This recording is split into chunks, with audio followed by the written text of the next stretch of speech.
Hello बच्चों, good morning. Standard 7 Hindi chapter number 2 हम भी बने महान भाग 3। बच्चों, अगले 2 वीडियो में हमने अलग अलग प्रसंग देखे। सबसे पहला प्रसंग था स्वामी विवेकानंद का कर्तव्य।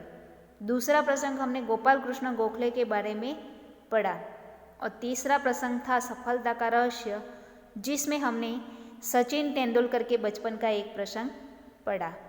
अब हम चौथा प्रसंग यहाँ पर देखने जा रहे हैं, जिसमें प्रामाणिकता की बात की गई है।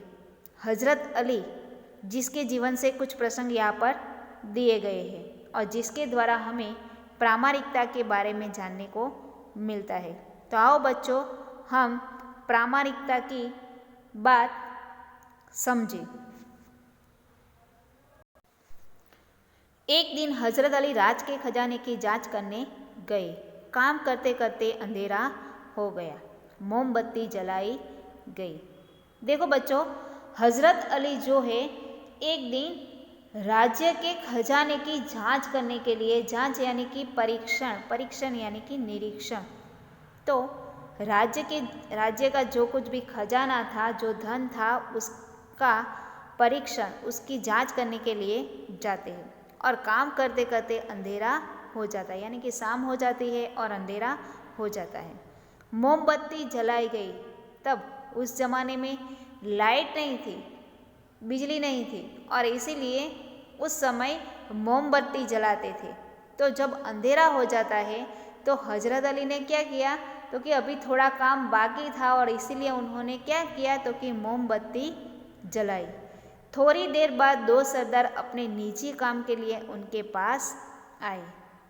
हजरत अली अपने खजाने की जांच कर रहे थे, हिसाब किताब देख रहे थे, और तभी 2 सरदार जो है अपने निजी काम के लिए, निजी यानी कि अपने खुद के काम के लिए, पर्सनल काम के लिए हजरत अली से मिलने के लिए आते हैं। हजरत अली ने उन्हें बैठने के लिए कहा। देखो, हजरत अली ने बैठने के लिए क्यों कहा, क्योंकि उनका थोड़ा काम अभी बाकी था और इसीलिए हजरत अली ने उन 2 सरदारों को बैठने के लिए कहा। हिसाब की जांच पड़ताल पूरी हुई। हजरत अली ने मोमबत्ती बुझा दी और मेज के खाने में से दूसरी मोमबत्ती निकालकर जला ली। देखो, हजरत अली ने दोनों सरदारों को बैठने के लिए किया। उसके बाद उनकी जांच पड़ताल पूरी हुई, हिसाब किताब का काम खत्म हुआ। तो जो मोमबत्ती जल रही थी, जलाई गई थी, उस मोमबत्ती को, जलती हुई मोमबत्ती को उन्होंने बुझा दिया और उस मोमबत्ती को रख दिया। और मेज के खाने में से, मेज के यानी कि टेबल के खाने में से उन्होंने दूसरी मोमबत्ती निकाली और दूसरी मोमबत्ती निकालकर जला ली। अब यह सब किसने देखा? उन दोनों सरदारों ने देखा। वो पहली मोमबत्ती जलाई हुई थी, जल रही थी, फिर भी उस मोमबत्ती को उन्होंने बुझा दी और दूसरी मोमबत्ती निकालकर जला ली। तो वो दोनों सरदारों ने यह देखा, वह समझ नहीं पाए कि हजरत अली ने ऐसा क्यों किया, क्योंकि वो अभी ख़त्म भी नहीं हुई थी कि दूसरी मोमबत्ती जलाने की ज़रूरत पड़े। और उन्होंने उस मोमबत्ती को बुझाकर रख दिया और दूसरी निकालकर जला ली। सरदारों को यह देखकर बड़ा आश्चर्य हुआ। हजरत अली ने एक मोमबत्ती बुझाकर दूसरी क्यों जलाई, यह सरदार न समझ सके। एक सरदार ने बड़ी नम्रता से हजरत अली से पूछा। देखो, हजरत अली ने जब यह किया, दूसरी मोमबत्ती जलाई, तो वहाँ पर बैठे हुए सरदारों को आश्चर्य हुआ कि उन्होंने ऐसा क्यों किया।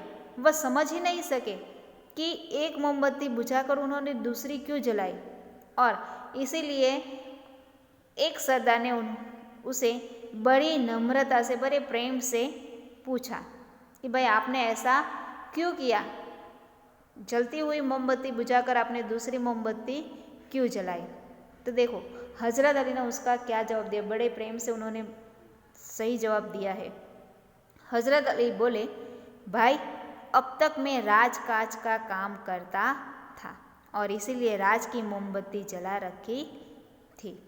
अब निजी काम शुरू हुआ है, इसलिए मैंने अपनी मोमबत्ती जला ली।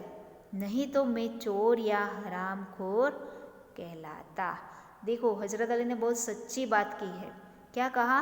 तो कि अब तक मैं राजकाज का काम करता था, राजकाज का यानी कि राज्य का काम कर रहा था, और इसीलिए राज्य का काम करने के लिए मुझे मोमबत्ती दी थी, और इसीलिए मैंने राज की मोमबत्ती जला रखी थी।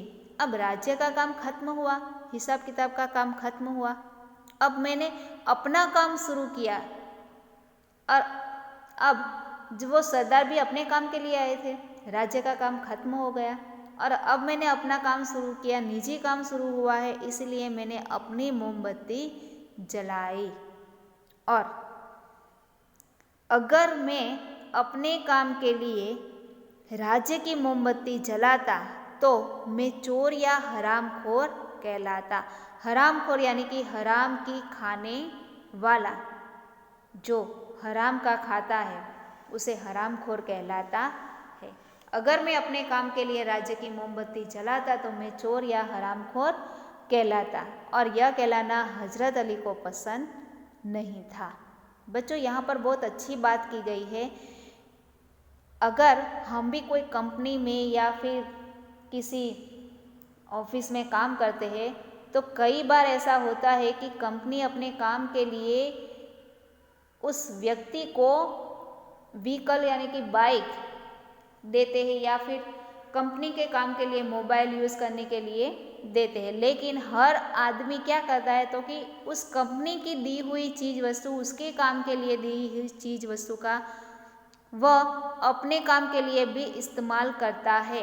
ऐसा हमने देखा है कई लोगों को। रोज़ बरोज़ की ज़िंदगी में हमें ऐसे कई आदमी मिलते हैं जो कंपनी की चीज़ वस्तु है, जो उसके काम के लिए होती है, उस चीज़ वस्तु का वह व्यक्ति अपने निजी काम के लिए भी उसे यूज़ कर लेता है। तो वह व्यक्ति क्या कहलाता है? हरामखोर कहलाता है। तो यहाँ पर हजरत अली ने भी यही बात की गई है कि अगर मैं अपने काम के लिए राज की मोमबत्ती जलाता, यानी कि राज की जो चीज़ वस्तु दी गई है अगर उसे मैं यूज़ करता, उसे जलाता, तो मैं चोर या हरामखोर कहलाता। कहने का मतलब कि प्रामाणिक इंसान किसे कहा जाता है? यहाँ पर प्रामाणिकता की बात की गई है। जो व्यक्ति अपनी मेहनत की कमाई के सिवाय किसी और धन का उपयोग नहीं करता उसे प्रामाणिक इंसान कहा जाता है। जो केवल अपनी मेहनत की खाता हो और किसी और चीज़ का, किसी हराम की चीज़ वस्तु का उपयोग नहीं करता, तो वह प्रामाणिक इंसान कहा जाता है, जो केवल अपनी कमाई ही खाता हो। तो यहाँ पर प्रामाणिकता की बात की गई है। आगे देखो, हर एक आदमी को चोरी और हरामखोरी से बचकर चलना चाहिए, चाहे वह अमीर हो या फकीर। तो हजरत अली ने क्या कहा है? तो कि हर एक आदमी को चोरी और हरामखोरी से बचकर चलना चाहिए, यानी कि प्रामाणिक इंसान बनकर जीना चाहिए, चाहे वह अमीर हो या फकीर। अमीर यानी कि पैसे वाला हो, या फिर फकीर यानी कि या फिर गरीब हो, चाहे वह कोई भी हो, पैसे वाला हो या फिर कोई आम आदमी हो, सबको प्रामाणिकता से जीना चाहिए।